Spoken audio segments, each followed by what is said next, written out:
कई साल पहले घोड़ापुर नाम का एक गांव हुआ करता था। उस गांव में सोने का एक पुतला था। उस पुतले को वो गांव वाले बहुत पूजते थे, देवता मानते थे और हर दिन उसकी पूजा करते थे। उस पुतले को व्यापार कुंड गंगा जल में युक्त में स्थापित किया गया है, ऐसा उनका मानना था। हर रोज रात के 12 बजे उस घोड़े में जान आती थी और जब सब नींद में होते थे तब वो गांव में आता था। बहुत गरीब, जरूरतमंद, परेशान इंसान के घर के सामने आता था।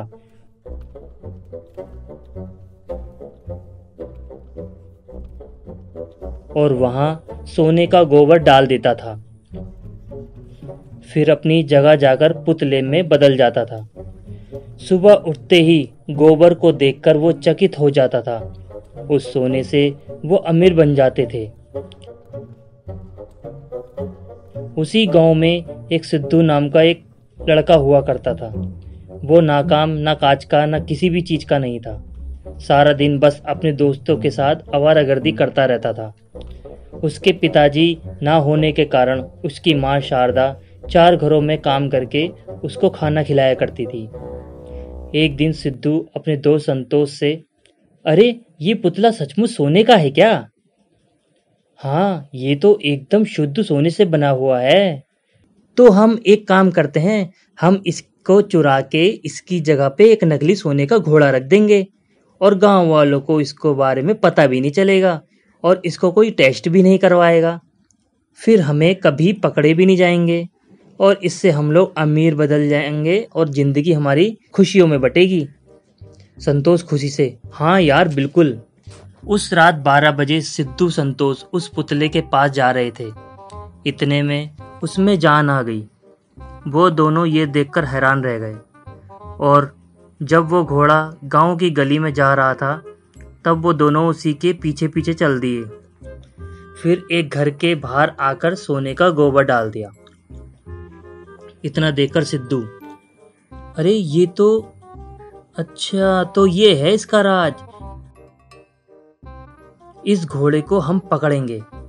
फिर दोनों उस घोड़े के पीछे चल दिए। फिर दोनों ने उसी घोड़े को पकड़ लिया।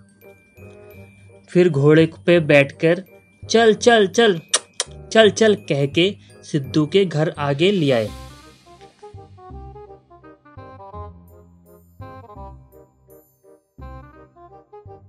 सिद्धू उसके पीछे झांकते हुए, ए चल गोबर दे, गोबर दे, चल गोबर दे। लेकिन उस घोड़े ने गोबर नहीं दिया।